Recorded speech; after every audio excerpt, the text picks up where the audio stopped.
that, I'm 18. Money I've made in the last year, I would say revenue-wise, upwards of 200 grand, probably between 200 and 300. So yeah, first video on N8Wealth got over 200,000 views. Biggest mistakes I see creators make. Welcome back to the One of Podcast. Today, I'm joined with Richard, the head of One of 10, and N8Wealth, who obviously you guys know as N8Wealth. Yeah, I'm Nate Curtis. I run the N8Wealth brand and YouTube channel. I'm very happy to be here. Yeah, so starting out, quick first question. How old are you, and how much money have you made in the last year? To answer that, I'm 18. Right now, I go to Michigan State University. I'm actually in a meeting room at Michigan State right now. One of the many benefits of going to college, if that's something we talk about later. But in terms of the money I've made in the last year, I would say revenue-wise, upwards of 200 grand, probably between 200 and 300. And income, it's less than that, but I would say still pretty good numbers considering, everything going on. And I guess we can kind of start out. How did you get into YouTube? Like, what made you start YouTube? I know you've been on the platform forever. Even though you're 18, you've had all the success, but it had to start somewhere. So where was that? So it actually goes all the way back to fourth grade. Actually, third grade. So in third grade, we did all these presentations. Our teachers taught us how to do presentations, and that led up to fourth grade when we stopped doing them. I was like, man, I really want to do these presentations. And at that time, I was teaching myself how to code. And I taught myself this little language called Scratch. And that led up to, I did Scratch for 4 years. And then when COVID hit, when I was 14, I got into real game dev. I was doing Unity, C#, you've heard of Fall Guys, Assassin's Creed, they're all made with Unity. I was really trying to learn, just no socialization, only talk to my mom and my sister and my dad. I had friends, but again, wasn't really talking to them. I was just grinding on my laptop all day. And that led to my YouTube. It started to get filled with game dev videos. And I saw this one YouTuber, Danny, who was making a AAA first-person shooter by himself. The video was I made a 3D game because he said I couldn't, and I was just wow, I really want to do this. So I got a microphone, I had my laptop, and I made my first video, and it got no views, but I stuck with it, kept making game dev videos, eventually figured out how to get 10,000, 50,000, 100,000, even 2.5 million views on a video. I got sponsors, making money off of ads, all this when I was 15, 16. That eventually led me to doing video editing for some really big game dev creators. And eventually, I got really bored of game dev. It was really frustrating to make a really good game. I had to spend 3 months making a game, and then I had to make a video, and sometimes I'd scrap the game, sometimes I was really slow at making videos. So overall, it's just horrible. I was able to make 2 to 3 grand off a video from the sponsor to the ad revenue, but it also take me 3-4 months to make a video. And I thought, man, there has to be a better way to do this. I see all these other big YouTubers posting every week. What am I doing wrong? And I was like, why don't I just try and do something else? And I had friends that were older than me that were like, hey, super cool what you're doing. Why don't you make videos about how to grow on YouTube, or how to realistically, it was how to make money off of YouTube at a young age, because no one's making this type of content. And I looked at the niche, and there were probably, let's say 3 big channels at the time. There was Hillier Smith, Binzar, Film Booth were the big 3. And there were some little ones sprinkled in, but compared to the rest of YouTube and other niches I looked at, like business, sports, whatever else, there just really weren't that many channels making videos, and none of them were my age. Huge respect to all those guys, but they were, 20, 30, 40, and no one was really my age making videos for a younger audience. So I thought, you know what, why don't I just use my unique advantage of the knowledge I had about growing on YouTube and the experience I had working with some big creators, and why don't I just make videos?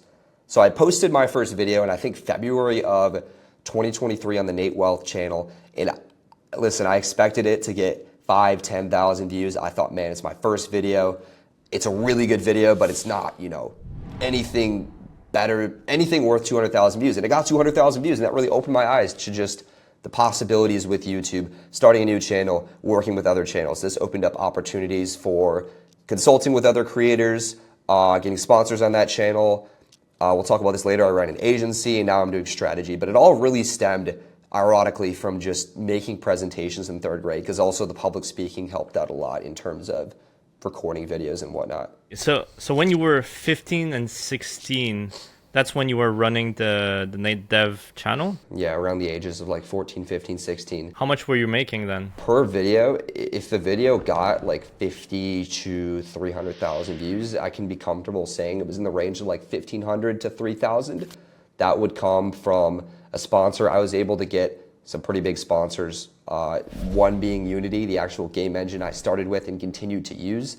I can't tell you how much they were because of contracts, but I actually met the influencer marketing lead at Unity. We haven't talked in a very, very long time, but that was a good insight. And just my inbox at the time was being filled with sponsors. So I had lots of opportunities come my way in terms of monetization. I never actually made a commercial game. If anybody watching this wants to get into game dev, you should absolutely just make a really good game and sell the game, because you can make millions of dollars if it's a good game. But I wasn't good enough at the time to do that. Okay, so you went from NateDev to N8Wealth. Why do you think that first video blew up? Correct, yeah. First video on N8Wealth got over 200,000 views. Again, I knew it would do well. I didn't know it would do that well, though. Can you show how fast it went up, basically, how it grew? Yeah. Let me go ahead and share my screen. Let me just pull this up real quick. So that's the first video. Interesting. It's actually very fast. Like within a week, it had a couple thousand views, and I was like, great, it's gonna hit 10,000, it's gonna flatline. It's a good video, but YouTube needs more data. And it turned out YouTube really got all the data it needed. Like it found a core audience that really liked the video, pushed it out a bit broader, that audience liked the video, and just kept going and going. And yes, it was a good video. The biggest contributor though, and again, we can talk about this later, but it was definitely just the video idea and the opportunity that the niche presented to me. You'll notice here, by the way, $300 of revenue. That's because I didn't get monetized until like about 30 days after I posted it. Biggest thing was just the opportunity in the niche. It was a very good video, but just the supply of good creators making videos for that younger audience just wasn't there at the time. Yeah, let's deep dive into this one actually. So how did you come up with this idea? Why did you think this would blow up instantly? I see a lot of creators, and even myself as a strategist now, going very data heavy, lots of research into a niche, and that's very good and all. But if you can also just assume the role of your target audience for a video and just think like, what is the absolute best thing that I want to see right now that I haven't seen? And myself being 15, 16, before I made this video, I had always wanted to make money with YouTube. I'd always wanted to blow up a YouTube channel. Even when I was like, before I even started coding, I was like 3. I knew, not 3. When I was 5, I knew I wanted to just blow up a YouTube channel one day and be a big YouTuber, right? So in my mind, putting myself in the shoes of my target audience, I knew exactly what I wanted, and there just wasn't that on YouTube, right? It's pure supply and demand. I'm in an econ class tomorrow actually in college, and literally what we're talking about right now. If there's very, very high demand for something and very, very low supply, the price, or in this case, the actual appeal of the video just immediately goes up, right? Because no one was making videos like this. Now, a lot of people are making videos like this. So if you go ahead and try to copy this, it's probably not gonna work. But if you find another similar opportunity, if your goal is to blow up with the very first video, it's very, very possible to go ahead and do it. Yeah, I mean, I thought that's really interesting. I have like a massive like video talking about like supply and demand asymmetry, and that is like great. Like you spotted an opportunity in the market where it's like all these old guys are the guys dominating the space, but no one. I don't want to like call my them old, age but yeah, same thing. They're old. Listen, Ed, I love you, but you know. You've got some gray hairs in the beard. So sure. With that being said, like, you know, you're really relatable. So you kind of do feel that supply and demand where there is for sure demand for a younger audience, which kind of leads me to maybe into something else. Do you know if you could break down one of your videos, maybe your most popular video, and quickly explain why you think that did well? Because obviously the first video in N8Wealth like blew up, right? Like it did really well. But then like you had continued success. So maybe you could break that down more, how you built that brand up. Just like super quickly, like 5 minutes or less. Sure, yeah, I mean, there's plenty of viral videos to go through on this particular channel. Very early on, there was so much momentum, but I also used up basically, I'd say, all my best video ideas in the beginning. However, I'm gonna use the example of, so this video here got almost 450,000 views. I think this might have been the 6th or 7th video on the channel. And I could go super deep. There are guys in the YouTube space, for example, Mario Juice, very, very smart guy. He's the type of person, which is his job, to go through second by second and analyze retention. Look at dips, look at spikes, really, really just hone in on the data. I am that type of person when it's needed, but in this case, it absolutely was not needed. And I'm gonna tell you why. I'll break down what we call like the first principles of this video. And the first principles I'll be referring to are the idea, the title, thumbnail, script, and the edit. So number one, you can throw up the script for this video or play it, but in the first line of the video, actually I'm gonna play it right now. I'm a 17-year-old YouTuber and professional video editor with millions of views and years of experience to... Okay, off rip, very first line of this video is just blatant social proof. It just tells people they clicked on this video. Not only are they going to learn how to edit viral videos, which I say in the second line, they're getting taught by somebody who has years of experience, millions of views, and I'm young. So I'm doing a few things there. Number one, I know I'm making videos for people that are naturally going to be a bit younger. A lot of people that want to get on YouTube, and I'd honestly say the majority of people that want to get into YouTube are my age or even younger, like even 15, 16, like when I started. So again, putting myself in the shoes of my target avatar, I know that they are getting YouTube education content in their feed. Most of it's really bad, and nobody's their age, right? So I just immediately mitigate all those risks, right? Number one, I say I'm young, so putting myself in the shoes of my target avatar, they relate to me. Number two, I give blatant social proof in the first line so they don't click off and say, wow, this guy thinks he knows how to edit viral videos. Even though he doesn't have that many subs on his channel, he has millions of views across other channels, right? Social proof is very important. Another super important educational content, and basically all of my videos I try to inject some form of social proof. And even the educational creators that I work with, social proof is so important just because if you leave out social proof and omit that from your video, you don't have credibility. And if you don't have credibility and you're trying to teach people something, people click off, right? So it's very important to establish social proof early in your video. My name. Here's how to edit videos that go viral and make you a ton of money in the process, whether you're editing for yourself or even somebody else. To start, you'll obviously... Okay, easy. Again, second line here, I just establish exactly what's gonna happen in the video. So I start with the social proof, they trust me, then I say, hey, you clicked on this video to learn how to edit viral videos. Well, guess what? That's exactly what I'm gonna do in this video. And I don't waste time. And a lot of people have these very complicated hook frameworks. To be honest, for some clients, I have them as well. But in this particular niche, knowing that it's very young people, they don't care. They can very easily be swayed to trust you if they don't trust you when they click on the video, right? It literally took 2 lines of this hook to get into the video. It's, you can trust me, here's what I'm gonna do, right? And now that they know they can trust me, and now that they also know that they clicked on the right video, they're just gonna watch, right? And that goes to the second part of this. Let's talk about the script first. In terms of the script, again, a lot of creators, and even myself for some of my clients, we have very complex script frameworks with like rehooks, opening and closing loops, complicated structures, and all that's great. But again, knowing your audience, this audience does not need that to like keep watching. All they need is just, at this time, very fancy edits, very quick cuts, and just the information delivered to them in a very concise way. Because again, a lot of these older creators are not doing that. They're making very good videos, but this younger audience has a lower attention span, right? So at the time, it made a lot of sense for me to just go super fast, have all these cool things. And the other advantage of having really good editing in this video is that it's just more social proof. If I'm making a video about how to edit viral videos and my editing is not like absolutely top tier, better than they've ever seen, it's a lot harder for this younger audience to trust me. And in this case, the editing was just so good, right? So fast, tons of cuts, tons of animations, and it made a lot of sense for people to keep watching this particular video. And in terms of the thumbnail, basic thumbnail principles, you wanna portray whatever your video is about in as simple of a way as possible. You should use very big and recognizable elements. So in this case, the biggest elements were these 2 logos, the text, and the money and the stage, but the background doesn't really matter in this case that much. It just looked cool. I also chose to use Premiere Pro and DaVinci Resolve because yes, a lot of people are on Adobe Suite, but there's also a lot of people that are, again, this is a young audience, and a lot of them don't have the money for Adobe. So they go ahead and use a free alternative, which in this case, really brought in a lot of people that maybe wouldn't have been there in the first place. In general, with thumbnails, I like to have very simple backgrounds, and you might look at this and say, wow, this isn't very simple, but I'm actually gonna disagree with you. The background here is very simple. There are some supplementary elements here, but that just adds to the realism of this whole thing. And again, in general, simple backgrounds work best. In this case, we decided to lean a bit more on the complex side for the background because it didn't take away from the main focus of the thumbnail. And money in the background for the people that saw it was, again, just extra context that, hey, you're also gonna make a bunch of money with this, which is really an underlying desire of this younger audience that I was targeting.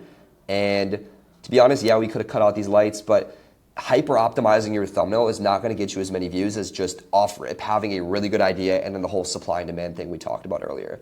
That's another thing I wanna talk about too. Again, a guy like Mario Juice, very, very smart guy, or some other YouTube strategist, or just YouTubers that tell you, hey, you're going to go second by second, analyze your retention. You're going to remove absolutely everything in your thumbnail that doesn't matter. You're going to optimize, optimize, optimize.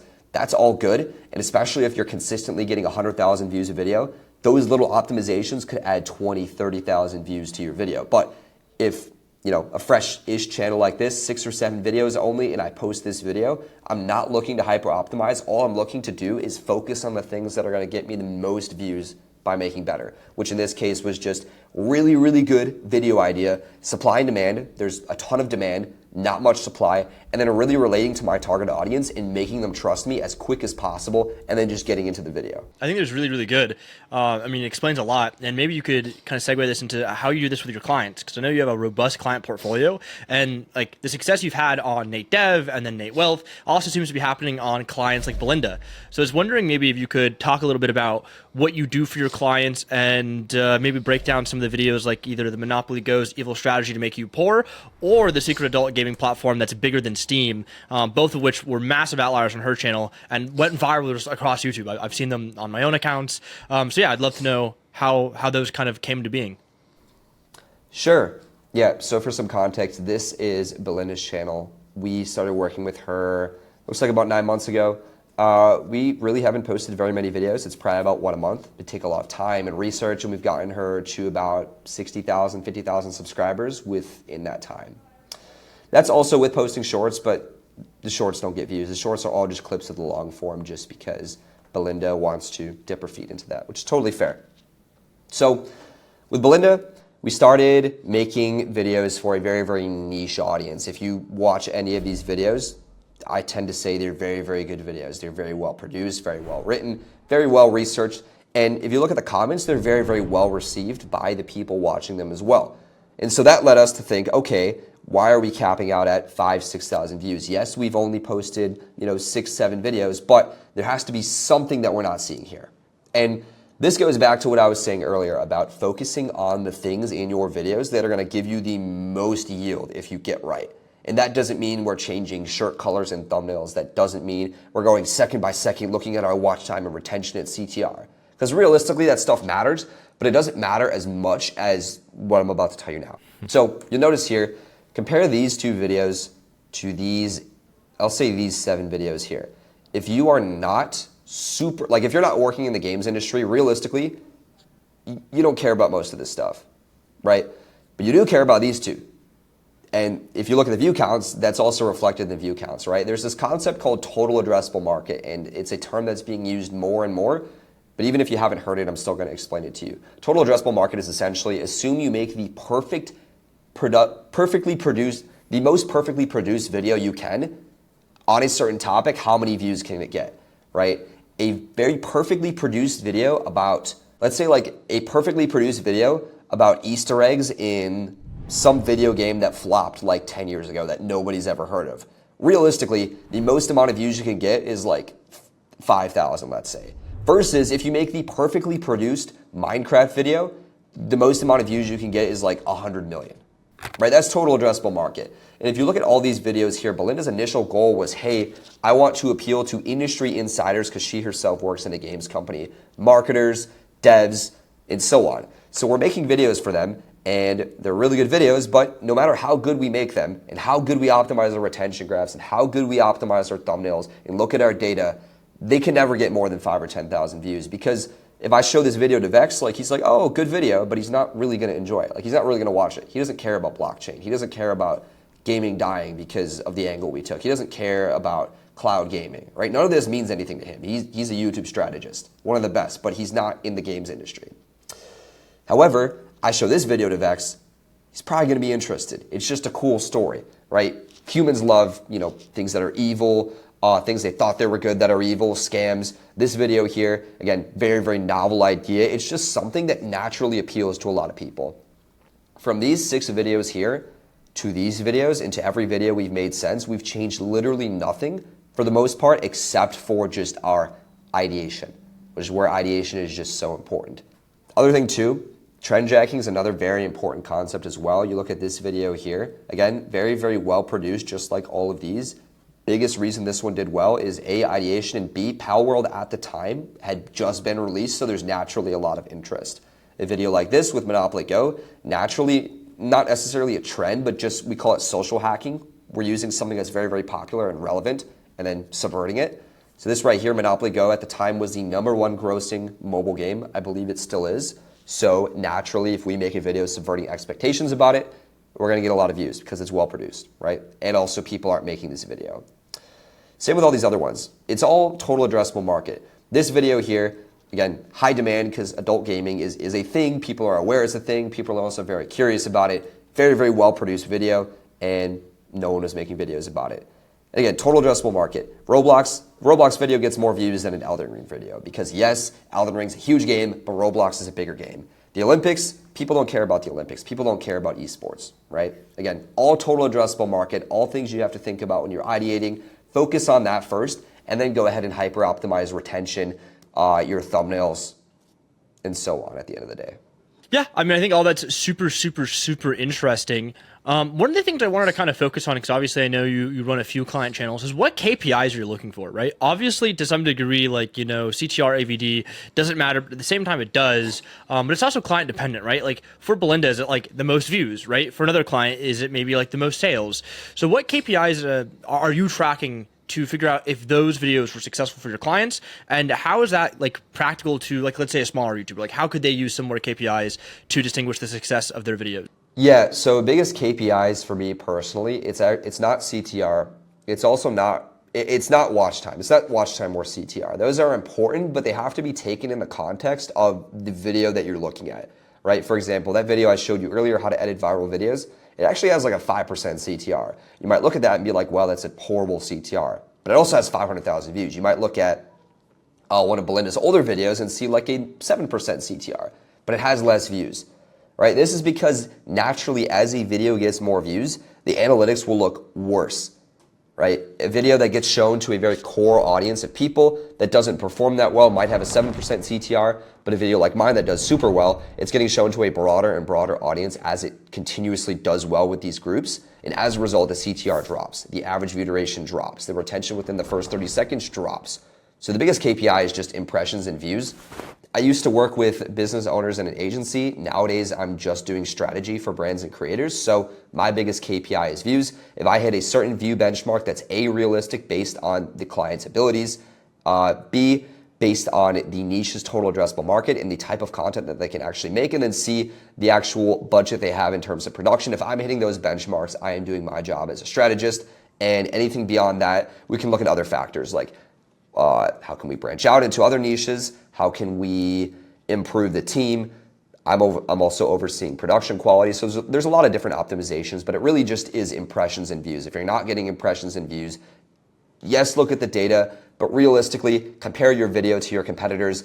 Where do you need to improve, right? Back to this idea of first principles. If I'm making finance content, I need to be looking at Iman Ghazi, Alex Hormozi, and Dan Martell, whoever else, and saying, is my edit better than theirs? Is my script better than theirs? Is my hook better than theirs? Is my packaging? Is my ideation? Is the actual content value, which is the most important thing that a lot of people get wrong, is that better than them? And if it's not better than them, you can't expect the same number of views as them. You can only expect less, right? So if you're getting 100 views on every single video, first figure out your competitors. You always need to know who your competitors are. Compare your video to theirs. And if at the end of the day you find, hey, everything is so good, but Dan Martell is a millionaire and I can't compete with Dan Martell, or Alex Hormozi runs $100 million worth of companies and I can't make better content than him because he's smarter than me, then there's nothing I can do. I can't help you. You have to niche down and find a market where you can make better videos than your competitors. That's why with our client base, we work with people like Belinda, for example, who literally works as a marketer in a games company. So naturally, she's going to have an edge over everybody else making gaming documentaries because she's, again, insider information.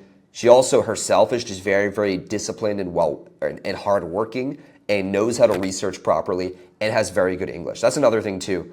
Audio quality and English speaking skills are very, very important to us. And if you're making videos on English YouTube, those are also very, very important because if you don't have a decent microphone at least, you're going to get outcompeted by everybody with their SM7Bs, even their Blue Yetis, right?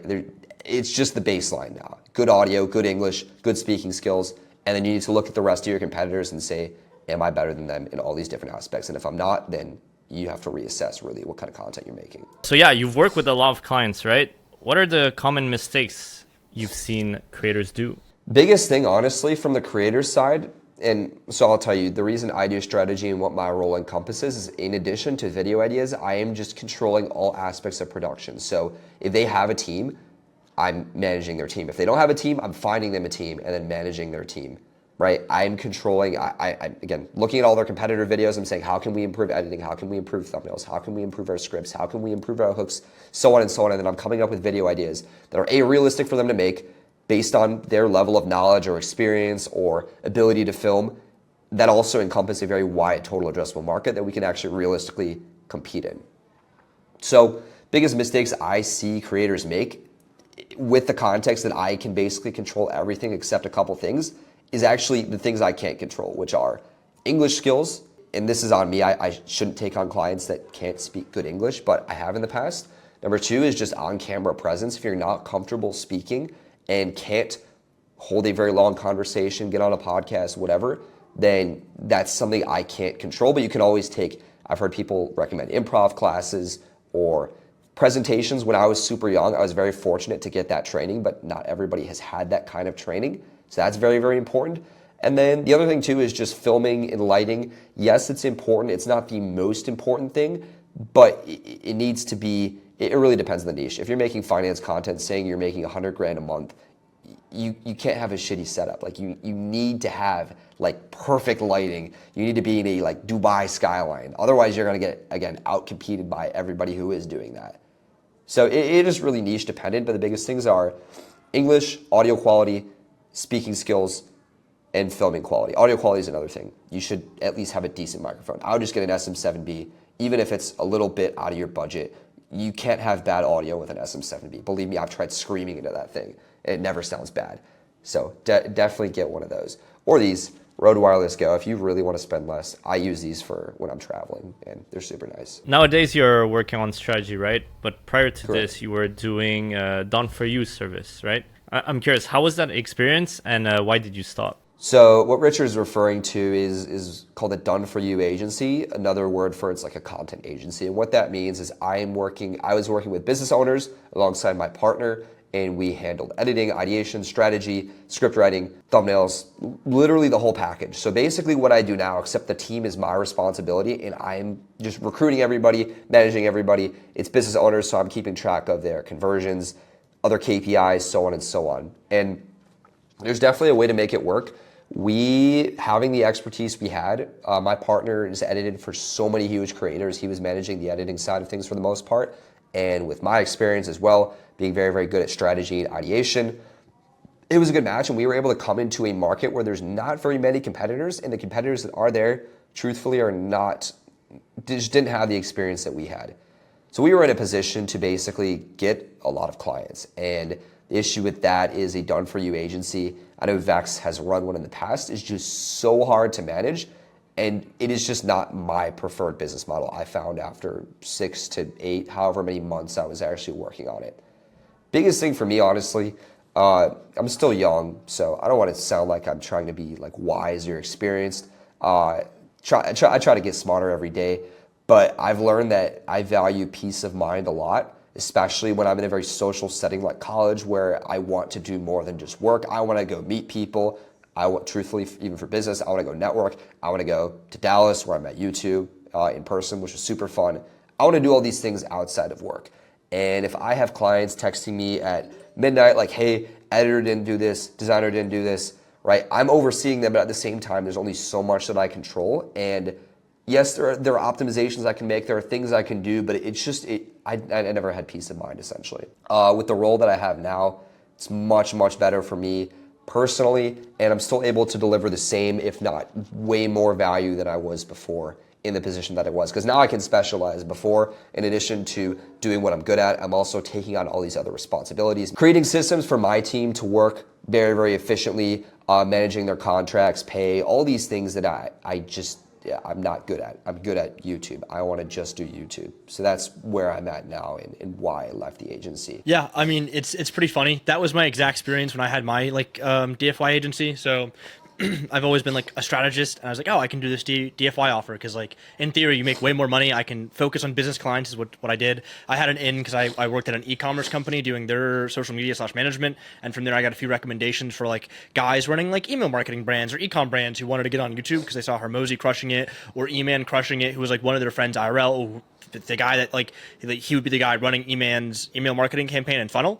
So you're like, oh, I want to get on this YouTube thing. So I did that same thing, and for me it was like I hated the management of like editors, etc. Because I know for a fact that I will get my strategy worked on time, and I know for a fact it'll be good, and I can have that delivery. But when it comes to like my thumbnail designer, it would be like Super Bowl weekend. It's like, oh, dude, totally forgot about the thumbnail, man. It's the Super Bowl. Can I get it to you Monday? And I'm like, no, the video goes out Monday. I need this before in case there's revisions. And he's like, can't do it, man. I'm at a Super Bowl party. And I'm like, you couldn't have told me that like a week ago. And then the editor's being like, oh, I'm on vacation. You couldn't have told me you were going on vacation. Oh, I had figured because I hadn't said anything in 2 or 3 days that you would like find someone else. No, I'm waiting for you to deliver the video.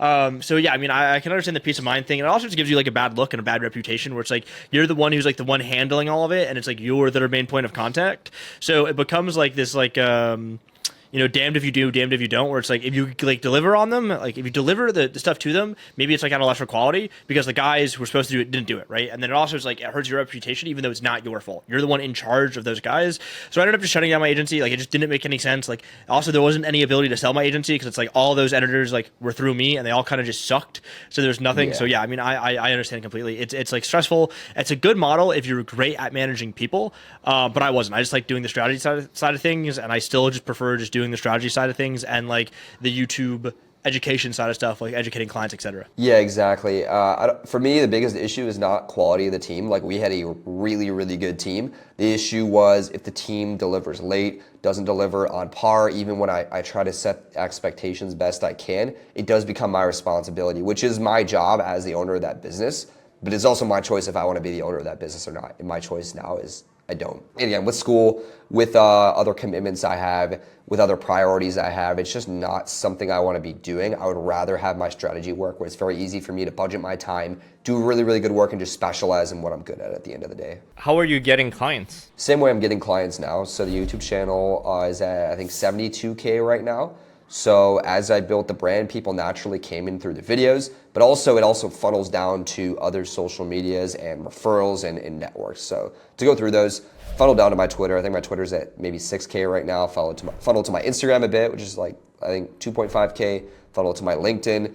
And at the end of the day, like as you build a brand, naturally people just know who you are, right? I have people like you guys that I'm friends with, and I have other people that have just heard of me, and people talk and they're like, hey, you know anybody? We get a lot of people through referrals. And to this day with strategy, I get people through referrals because they'll go to somebody, they'll say, hey, I'm looking for this. Oh, I know a guy, Nate's really good. And they probably found me through my YouTube channel, through networking, through going to events, LinkedIn, Instagram, Twitter, whatever it might be. And I have a website. People just apply for a free call there, and I take the call with them, see if I can help them. And if I can help them, great. If I can't, still try to do my best to just deliver some sort of value at the end of the day. One of the things I wanted to ask is obviously I know you're talking about being in college a lot. How do you balance like the college work-life balance? I'm just like, kind of curious because there's a lot of creators in the space who are like, let's say have part-time jobs in high school and college. How would you recommend they go about doing it, and what has worked for you? So high school is a lot different than college. I would say high school, you can definitely just get all your schoolwork done in class. Definitely always have your laptop with you. That's number one. Get all your schoolwork done while you're in class so you can just grind when school's done. Another option too is to just be very picky and choosy about what assignments you do. I'm not saying to half-ass school. You should definitely give your full effort. I graduated with nearly a 4.0 GPA and should definitely do that as well. But there were classes where I saw the homework category was 10% of my grade, and if I just got 100 on every test, I could get a 90% and be happy with an A. So I would purposefully not do any homework assignments because they would take too long compared to the amount I would get in my grade. Am I saying you should do that? No, but I did it and it worked out. I graduated very nicely. In terms of college, it's a lot different because it's all kind of on your own pace.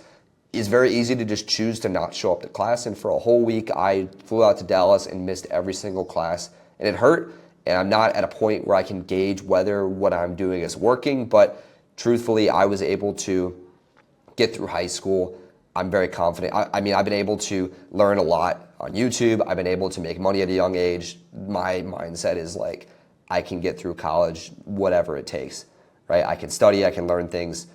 Overall, it's just about, you just have to be disciplined. You have to know what assignments to do, look at your syllabuses or syllabi, and just keep your head down. If you really, if you're really struggling in school and you're trying to do YouTube, do less YouTube, do more school. You always have time to get rich later. You don't need to get rich at 18 or 19, right? That's some advice I've heard from people that are a lot older than me and super rich. So you should definitely listen to that advice. You're making 200K right now at 18, right? Why are you going to college, and what do you want out of college afterwards? So 200K is not consistent. I don't know if I want to say I'm making 200K a year. I have made 200K in the last year, but who knows what happens. So that's number one. Who knows, right? I may as well have some sort of stability. What if I want to get a marketing job later? What if I hate YouTube? Because YouTube is not going away, but what if I hate YouTube at some point? I may as well just have that second option if I really want it. Number two, the social setting. I go to possibly the biggest school in the entire United States. So the social setting is very, very good. In addition, it's not like you have to go out and party every night. It's more like you just meet a lot of people. You make connections for your business. You make lifelong friends.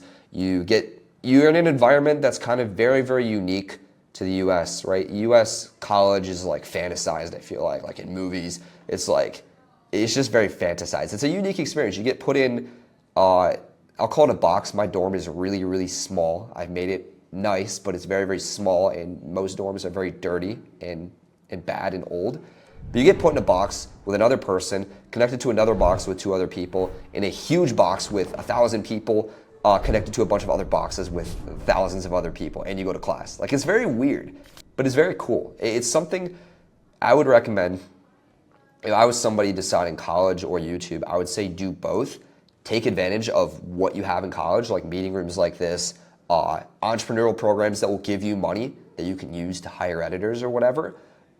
People that can help you film, settings that can help you film. You look at Love, Live, Serve, every single one of their old videos was literally filmed on a college campus, and it's just much easier to do that if you go to college. And just overall, just like, I would go for the experience. See if you like it. If you hate it, try to go meet more people, and maybe you won't hate it as much. Or maybe you will and you drop out. You can always drop out and then go to YouTube. It's cool to say that you tried, though, in my opinion. It's really interesting how we have like massively different opinions, because I dropped out of college. I was like, this sucks. This is not for me. It's like I was in like a business admin 101 or something, because I wanted to study for like an international business degree, and I'm like the teacher was like, someone asked in the class, like, so like, yo, like teacher, like what experience do you have in business? And she's like, oh, I read the syllabus, like, you know, I've been teaching it for like 20 years. And the guy was like, well, have you ever like ran your own business? And she was like, no. And I'm like, okay, wait, I'm learning business from someone who's never ran a business. Like, this is like the biggest scam ever. And I basically told my mom, I'm like, hey, I'm not going back next semester. Like, this is so cooked. Like, it was spring of 2020. And I'm like, I'm not doing 2020 fall. Like, it's not happening. Like, this is like it's spring of 2021. And I told my mom, I'm like, I'm just going to move to Texas. Like, I'm not doing like the fall semester. Like, this is like such a big scam. And at that point, I was already making like a pretty decent amount of money, like with my Done For You agency, funny enough, or like some degree of that at that point. It was like $5,000 a month take home. And I'm like, yeah, like I could do the college thing for another like 2 or 3 years and get my degree and then make like maybe like 40 to 50,000 like out of college, or I'm already making that right now. So I'm just gonna drop out. And in my opinion, I think more people should drop out, because like if you're gonna be a YouTuber anyway, like the reason you're doing it, the YouTube thing and becoming a YouTuber, is because you're just doing something against the grain. Right? Like you're inherently like things haven't worked out for you, or you don't want other things to work. So you're doing the YouTube thing. This is what you want to do. And I think college is like a little bit antithetical. Maybe like in the social purpose, it makes sense for you so you can like socialize and stuff. But I'm always gonna be like preferable. Like I think people should just like go for the YouTube thing, because it's like if you go for it for 2 years and like you screw up, you're gonna still go back to college. Like you might be like 22 and then you're like, I can go back. Even if you're 24, you can go back. It's like not the end of everything. But if it works, it's like that's like the best thing ever. So yeah, I mean, I think it's like very interesting that we have like super differing opinions on college. But one thing I actually wanted to ask you about college, obviously you've been going for not a lot, is what's like kind of like, I guess you could say like the best thing about college, or like, you know, the most memorable moment so far? Is it living in the box with other people inside of a box?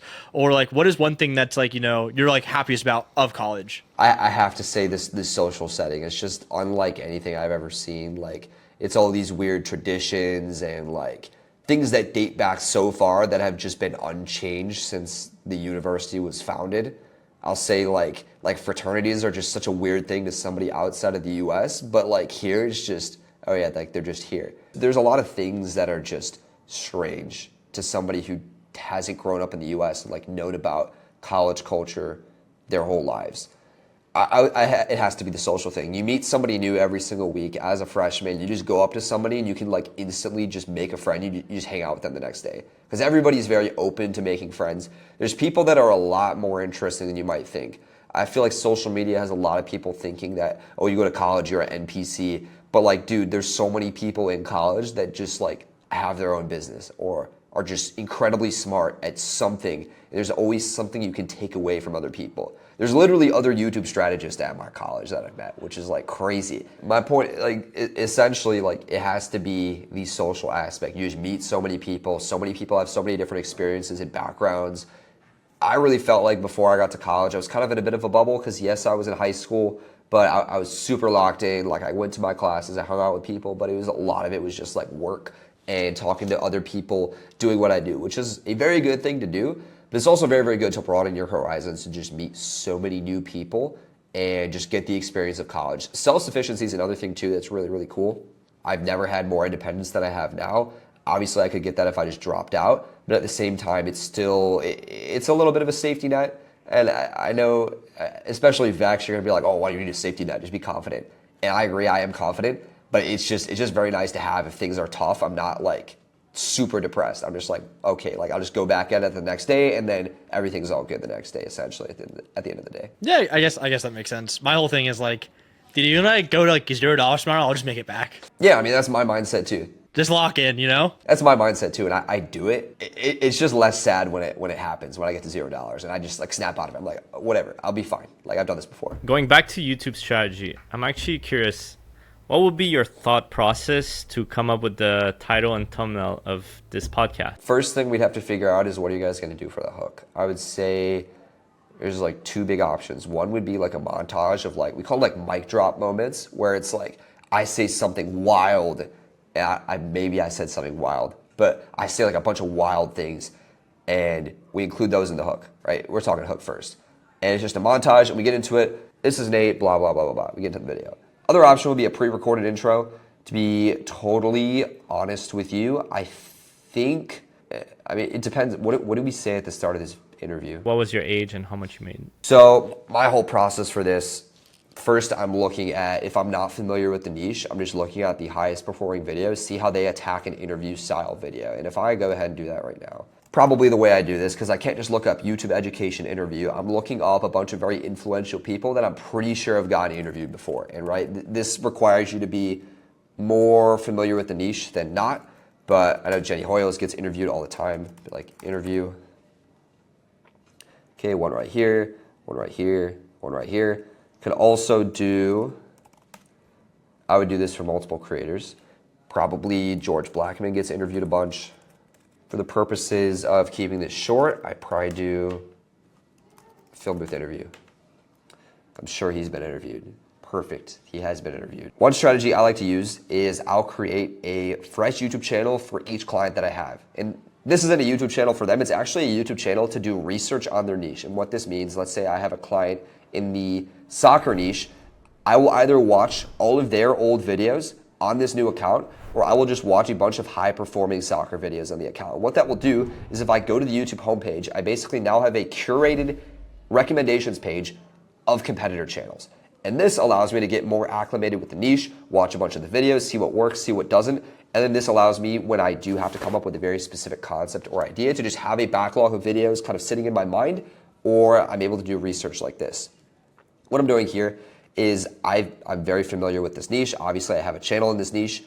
But even if I didn't, again, I'm doing that strategy, acclimating myself with the niche. I'd probably see one of these interviews and go forward with that. But, right, we have Jenny Hoyos, we have George Blackman, we have Film Booth, and Jay Klaus has made a lot of these videos.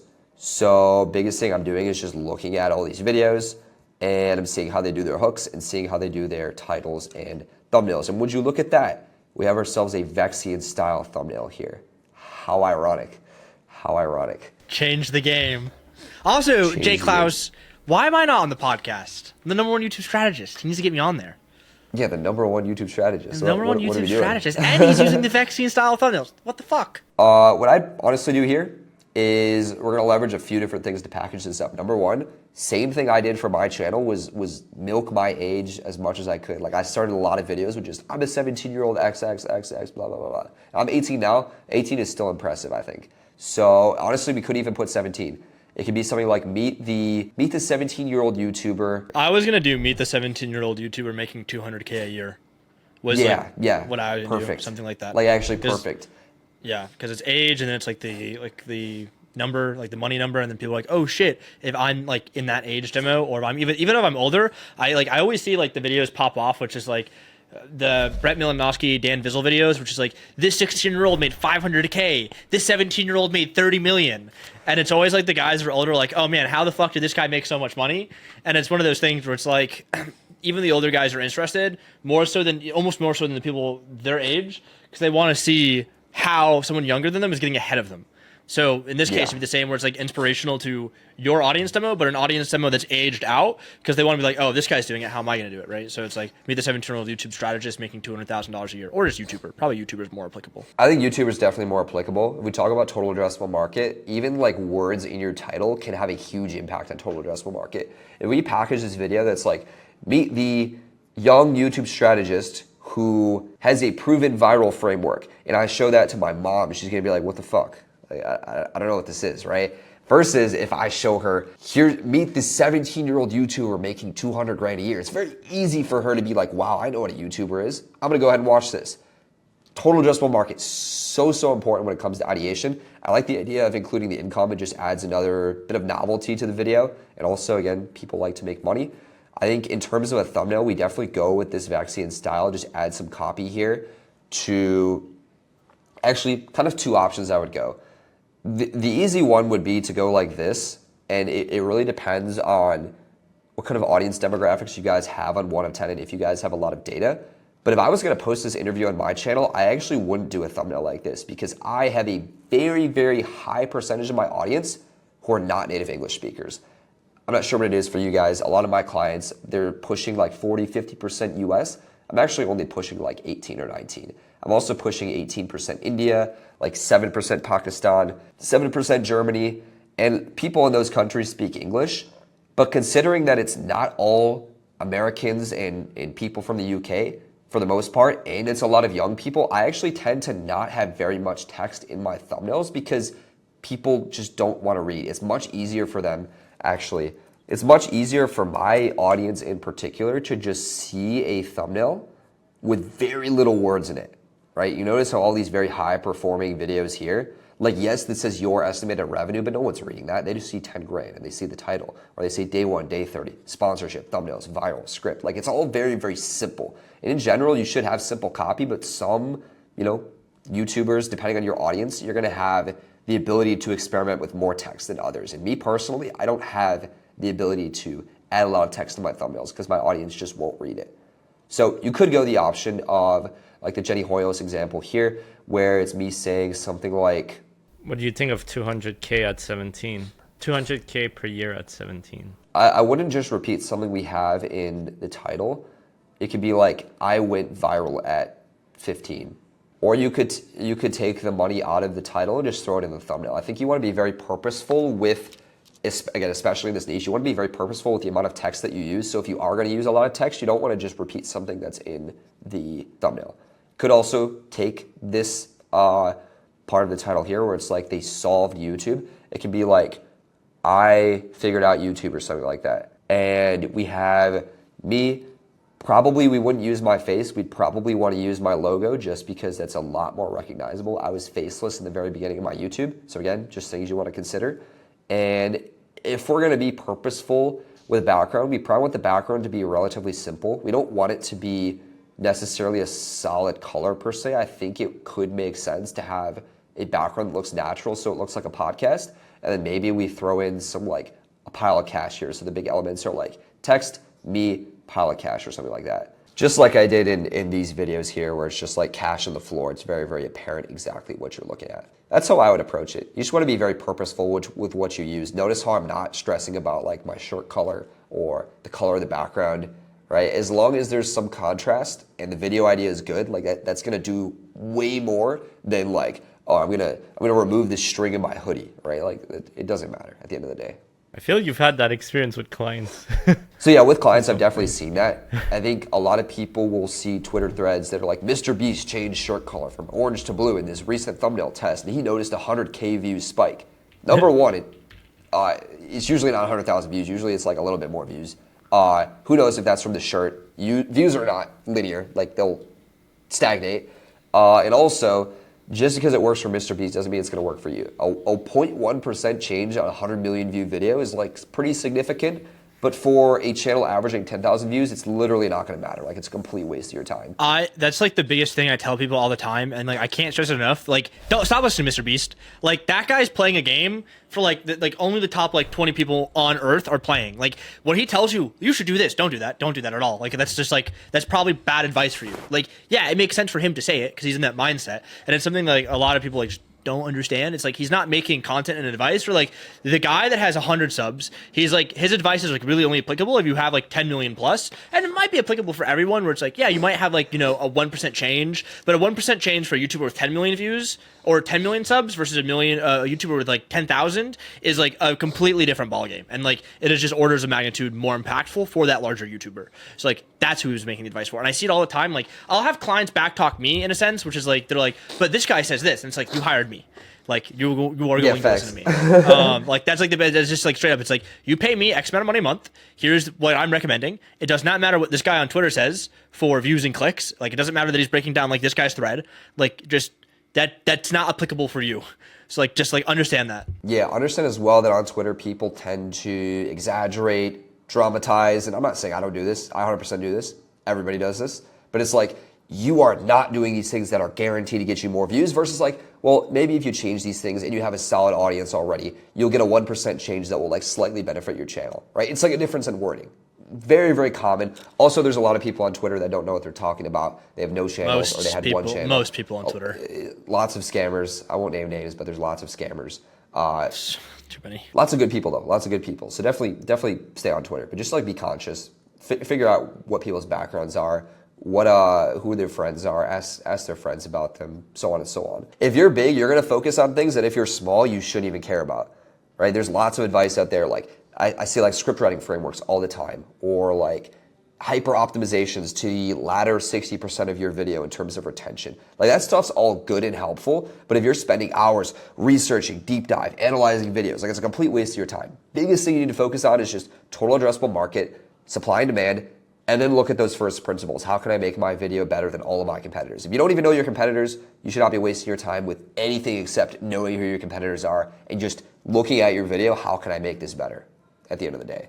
And then once you're bigger, you then focus on hyper optimizing until you get to 100,000 views a video or 1 million views a video or 10 million views a video, depending on your niche at the end of the day. What's the most you've made in 1 month from YouTube? I would say, actually it was a couple months ago, it was 30 grand. Most of that's from the agency. I actually didn't post any videos and I made 30 grand. But all of that was a result of the agency. All of that was a result of me building that brand on YouTube, which allowed me to funnel followers over to my other social medias, nurture a lot of people in the sense that I'm giving them a lot of value on a lot of different platforms, make connections and build relationships with other strategists and people who refer me clients, and really all those things together, right? I built the channel and that was basically the start of everything. And now I'm back posting on the channel as well. So definitely go check that out. But I didn't even post a video, but I posted videos before that led to that $30,000 a month.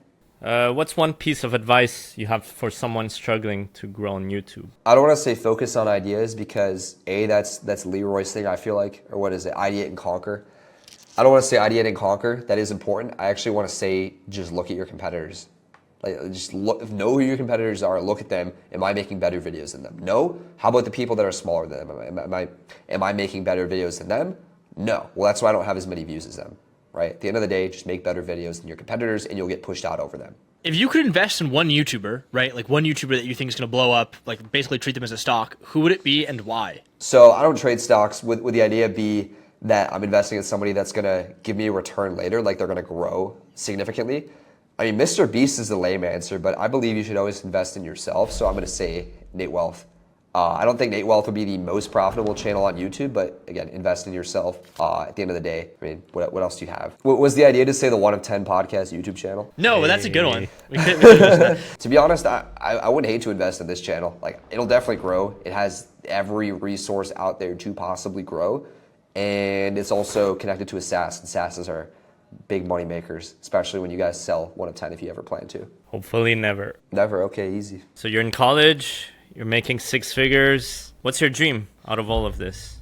I would love to be honest, I'm very young and dreams change. So I honestly don't know. I know what I want to do short term, and I know long term, I just want to be happy, healthy, and free.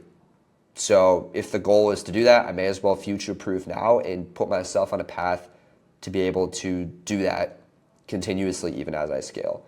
I felt running an agency was not the path to do that. Even if like it would take a while, maybe I could, but in the 2 years, 3 years, 4 years, 5 years, when I'm in college is not the time that I really could possibly do that. So that's really the goal.